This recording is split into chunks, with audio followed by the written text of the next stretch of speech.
Hi everyone, welcome to my channel. ఈరోజు మనం సజ్జ పులిహోర, మేమైతే సజ్జ పులిహోర అంటామండి. ఇది వరినూకతో చేసే పులిహోర, కానీ రుచి చాలా బాగుంటుందండి. మీరు కూడా ఇలా ట్రై చేయండి. ఎలా వచ్చిందో నాకు కామెంట్ చేయండి. ప్లీజ్ మా ఛానల్ సబ్స్క్రైబ్ చేసుకోండి. ముందుగా మనం సజ్జ పులిహోర తయారు చేసుకుందామండి. సజ్జ పులిహోరకి ఇది సజ్జ పులిహోర అని అంటారు. బియ్యపు రవ్వ అండి. బియ్యపు రవ్వతో మనం పులిహోర తయారు చేసుకుందాం. ఇప్పుడు ఎలా చేయాలో చూపిస్తాను. ఇదైతే కొలతండి. 1 గ్లాసున్నర రవ్వ అయితే చేసి చూపిస్తున్నానండి. ఇప్పుడు ముందు గ్యాస్ ఆన్ చేసి ఒక గిన్నె పెట్టుకుందాము. మనం వాటర్ కొలత ఎలా అంటే 1 గ్లాసుకి 2 గ్లాసుల నీళ్ళండి. నేనైతే గ్లాసున్నర వేసాను, దానికి 3.5 గ్లాసులు నీళ్ళు వేసానండి. గ్లాస్ కొలత అయితే ఇది. ఇప్పుడు ఈ నీళ్ళు బాగా వేడవ్వాలి. ఇప్పుడు ఎసరు తెరులుతుందండి. ఇప్పుడు ఈ రవ్వ బియ్యం నూకుంది కదా, ఇది ఇందులో వేసేద్దాం. వేసి గ్యాస్ సిమ్లో పెట్టేసుకొని ఇలా కొంచెం ఒకసారి కలుపుకొని ఇప్పుడు మళ్ళీ మూత పెట్టేసుకొని ఉడికించుకోవాలి. ఇప్పుడు ఇది ఉడికాక చూపిస్తాను మళ్ళీ మీకు. ఇది సిమ్లోనే పెట్టుకోవాలండి. కొంచెం బియ్యం రవ్వ కాబట్టి కొంచెం ఇట్లా కలుపుకోవాలి ఒకసారి మధ్యలో.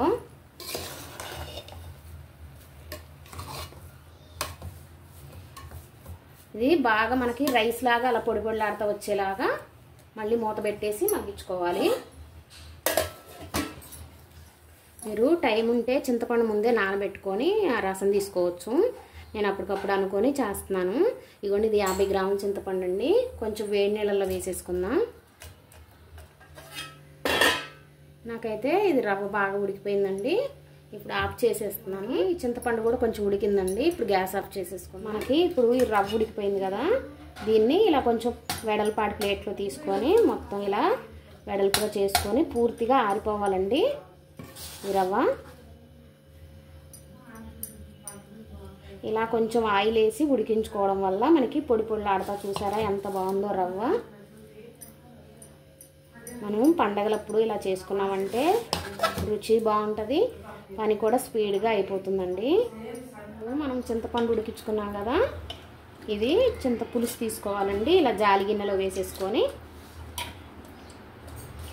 ఇది కావాలంటే ఇది కొంచెం మిక్సీ వేసి అప్పుడైనా దీంట్లోంచి ఇలా పులుసు తీసుకుంటే ఈజీగా వస్తుంది. తర్వాత మనం చింతపండు నానబెట్టాం కదా, ఈ వాటర్తోనే కొంచెం కొంచెం ఇలా వాటర్ వేసుకుంటూ ఇలా పులుసు తీసుకోవాలి. ఇలా చింతపండులోంచి ఇలా జ్యూస్ తీసానండి పులుసు. ఇప్పుడు దీని పొయ్యి మీద పెట్టేసి ఇది ఉడికించుకోవాలి. ఇది ఉడికించుకునేటప్పుడు దీంట్లో మనం ఇప్పుడు ఈ పులుసు ఉడికేటప్పుడు మనం కొంచెం ఆయిల్ వేసుకోవాలి, కొంచెం ఉప్పు వేసుకోవాలి, పచ్చిమిర్చి అండి. మీ కారానికి తగ్గట్టుగా పచ్చిమిర్చి ఇందులో వేసుకుంటే పులుసులో ఉడికితే పచ్చిమిర్చి బాగా ఉంటాయి మనం తినేటప్పుడు. ఇప్పుడు బాగా ఉడకాలి. పోపు వేసుకుందామండి. పులిహోర అంటే కొంచెం ఆయిల్ ఎక్కువ పడుతుంది కదా, కొంచెం ఆయిల్ వేసుకుందాం.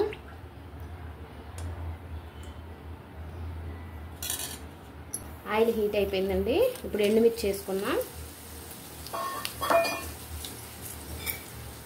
ఎండుమిర్చి కొంచెం ఫ్రై అవ్వాలి. ఇప్పుడే పల్లీలు కూడా వేసేసుకుంటే ఎండుమిర్చితో పాటు పల్లీలు కూడా వేగిపోతాయి.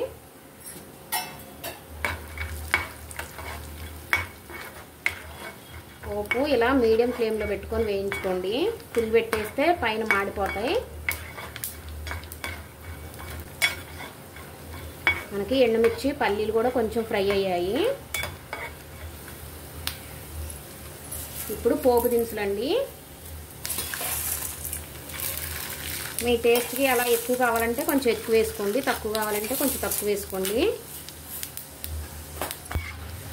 ఇలా కలుపుతూ ఫ్రై చేసుకోవాలి. ఇప్పుడు పోపులు కూడా కొంచెం వేగాయి. ఇప్పుడు అల్లము పచ్చిమిర్చి చూసి వేసుకోండి. ఆల్రెడీ మనం పులిహోరకి పులుసు ఉడకబెట్టాం కదా చింతపులుసు, ఆ చింతపులుసులో కూడా పచ్చిమిర్చి వేసాము.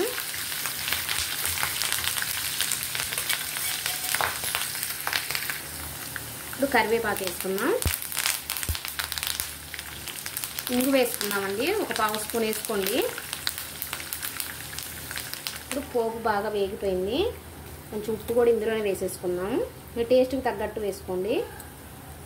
ఇప్పుడు పసుపు అండి, ఒక హాఫ్ స్పూన్ పసుపు కూడా వేసాను. ఇదంతా బాగా కలిసేలాగా కలుపుకోవాలి. పోపు వేగిపోయింది కదా, ఇది బాగా కూడా పూర్తిగా చల్లారిపోయింది. ఇప్పుడు ఇదంతా ఇందులో వేసేసుకుందాం. చింతపండు కూడా ఇలా బాగా దగ్గరగా ఉడికిపోయిందండి. ఇగో ఇలా ఉండాలి. ఇప్పుడు గ్యాస్ ఆఫ్ చేసేస్తున్నాను. ఈ పులుసు ఈ రైస్లో అలా వేసేసుకుందాం. ఇప్పుడు ఈ పులిహోర ఇలా కలుపుకోవాలి. ఇలా స్లోగా పైది కిందకి, కిందది పైకి ఇలా వేస్తూ కలుపుకోవాలి.